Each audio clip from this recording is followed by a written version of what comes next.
অধরা ব্যথার গল্প। চোখের কোণে জমে থাকা আগুনের গল্প কেউ শোনে না।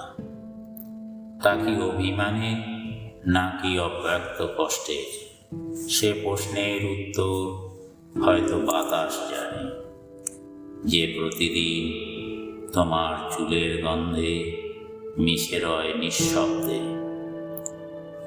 তুমি কি শুনতে পাও? তুমি কি শুনতে পাও রাতের গভীরে চাপা পড়ে থাকা দীর্ঘশ্বাসের সুর? রিকশার চাকা যেমন ঘূর্ণিতে ভেসে চলে, ঠিক তেমনই কিছু স্মৃতি রয়ে যায় আটকে। শাড়ির ভাঁজে লেগে থাকা চোর কাঁটার মতো, যে কখনো পোশাক ছিঁড়ে ফেলে, আবার কখনো রক্তাক্ত করে দেয় হৃদয়ের একান্ত কোণ। স্রোতস্বিনী নদীর মতো বুকের গহীনে বইতে থাকে উতাল পাতাল স্রোত।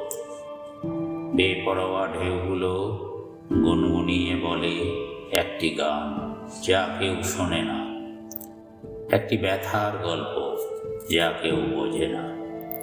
আমি প্রতিদিন হাঁটতে গিয়ে থমকে দাঁড়াই, একই পথ, একই প্রতীক্ষা, অচেনা শহরের চেনা রোদে,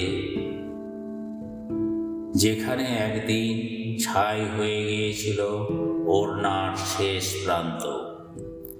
কে বলবে আমাকে, কাকে বলবো আমি? শব্দহীন কান্নার ভাষা কি কেউ বুঝতে পারে? অন্ধ চোখে দিগ্ভ্রান্ত একলা মন আজ খুঁজে ফেরে তার হারিয়ে যাওয়া ঠিকানা। তুমি কি জানো? তুমি কি জানো অনুভূতিরও মৃত্যু হয় একদিন? এক সময় ব্যথাগুলো হারিয়ে যাবে, তবে স্মৃতিরা রয়ে যাবে ঠিকই, কোনো একলা রাতের নির্জনতার মতো, কোনো এক হারিয়ে যাওয়া ভালোবাসার মতো।